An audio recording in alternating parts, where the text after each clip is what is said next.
आगुरी तो मुझे बहुत प्रकार चिंगुड़ी तरकारी आपण मान सहित सेयार करले आज ये चिंगुड़ी स्पेशलिटी कौन आज हूँ मु मात्र 15 ରୁ 20 मिनिट भितर रेडी करी से पुणी मात्र 2 चामच तेल रे आउ बनिबो अत्यंत स्वादिष्ट।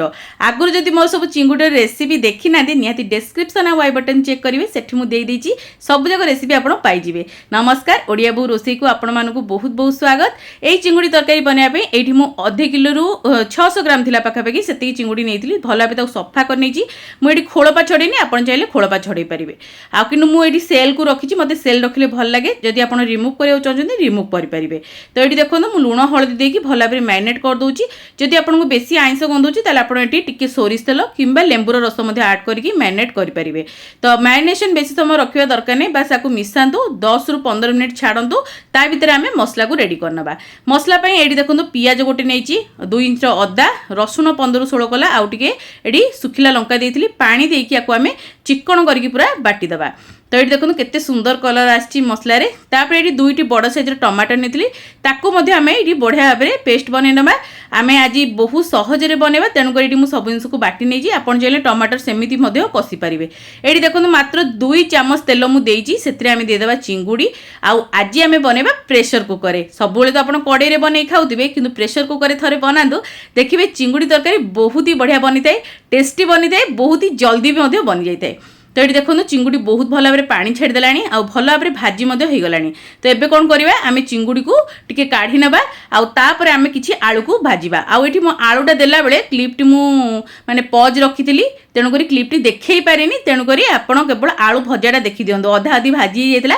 तो बढ़िया से लाल करके मु एठी भाजी देछि आलू को मध्ये आम काढ़ी नबा आउ बळी जाइथिबा तेल रे आम एठी चिंगुड़ी रो तरकारी प्रस्तुत करबा। आउ चिंगुड़ी भाजिया पूर्व मात्र मु 2 चामच तेल देइथिली सेइथिरे ही मु चिंगुड़ी भाजी आउ सेइथिरे ही मु आलू को भाजी आउ एठी बळी जाइथिबा तेल रे दालचीनी खंडे 4 ରୁ 5टी गुजराती गोटे तेजपत्र गोटे स्पून जीरा एठी दे देइछि भल भाबरे सब जिंस गोटे भाजी दबा जदर कि बास्ना बहुत बढ़िया आसीबो। तापर गोटे मीडियम साइज रो पियाज को एठी ऐड करिवे आउ पियाज को भल भाबरे एठी भाजीबे।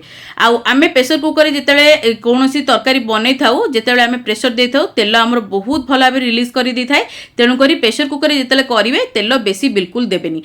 एठी देखो पियाज बढ़िया से भाजी जाइला तापर मु मसला बटा को दे देइथिली आ मसला बटा को देकी आम एठी भल भाबरे कसिबा। सत कथा कहबी आज मु एते जल्दी रे थिली जे देखो कैमेरा भी बंका टिके लगेइची आ प्रेशर कुकर रे आपण मानकु चिंगुडी तरकारी करके देखौजी।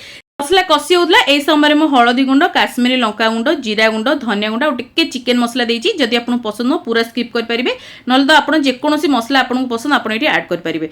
भलो भाबे टिके कसी नबा जेमति कि हमर मसला टिके भाजी हे जिवो आ एठी देखोनो मसला भाजी हेतला तापर आमे जो टमाटर बाटी रखले ताको आमे एठी ऐड करनबा आ भलो भाबे एठी टमाटर को देकी टमाटर सिजिला पर्यंत पूरा पानी सुखिला पर्यंत टमाटर बढ़िया से एठी आमे कसिबा जा फळे हमर तरकारी टेक्सचर कलर आ टेस्ट बहुत एनहांस हेथाय टमाटर को आम जो बहुत भल से भाजी था।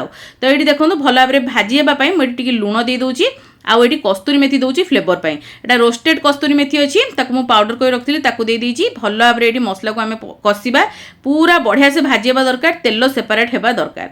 तो एठी देखो बढ़िया भाव मु मसला को कसी देइथिली तापर आमे कोन करिया ना जो चिंगुड़ी आ आलू को भाजी रखले ताकू मध्ये एठी आमे ऐड कर दबा। एठी पाखापाखि 80 भाग हमरो मसला कसी जाइची तापर मडी चिंगुड़ी आ आलू को ऐड करूची आ चिंगुड़ी आलू को ऐड कर सला पर आमे आउ 20% बढ़िया से कसिबा जा द्वारा कि बहुत बढ़िया भाबरे कसी हिजिवो हमर चिंगुड़ी आलू मध्ये मसला रे कोटिंग हिजिबा बहुत बढ़िया टेस्ट आसीबो। तो एठी मु टाइम देखि आउ 1 ରୁ 2 मिनिट भलो भाबरे चिंगुड़ी आलू को मध्ये मसला सहित मिसेकी कसी नैतिली। जदि आपण माने चिंगुड़ी रो अन्य सब रेसिपी देखिया को चाहउछथि निहाती डिस्क्रिप्शन चेक करेंगे मुझे रिसेंटली बहुत सारा चिंगुड़ी रेसिपी अपलोड करछि। एठी देखो मसला पूरा बढ़िया से कसी जाइला तापर एठी मु ऐड करूची गोटे ग्लास पाखापाखि गरम पानी ही देबे जमा भी आपण ठंडा पानी यूज करेंगे। आउ सब बेले मन रखिए आपको जेतिकी झोल दरकार सेतिकी ही देबे कारण प्रेशर कुकर रे बेसी हमर झोल मरे नाही तेणु करी एठी मो टिके भात सहित दरकार थिला तेणु करी मु टिके ग्रेवी अधिक रखुची।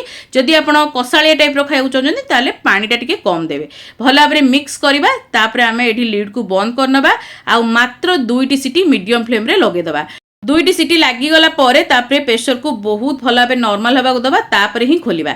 एडी देखो मु खोलिक आपण मानकु देखौची केते बढ़िया भाव हमर तेल रिलीज करची। मात्र 2 स्पून मु तेल देइतिली। चिंगुड़ी आलू जो भजा जायतला सेथुरु मध्ये हमर तेल रिलीज हेची।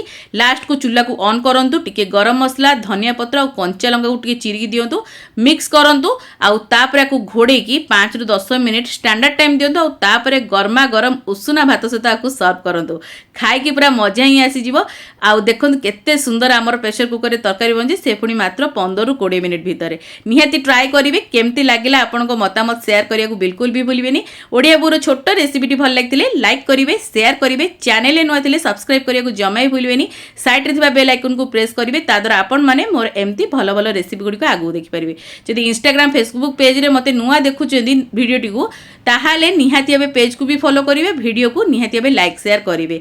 तो आगू एमती बहुत ही बढ़िया बढ़िया वीडियो सब नहीं आसबि। तो आज एतिकी, बाय बाय।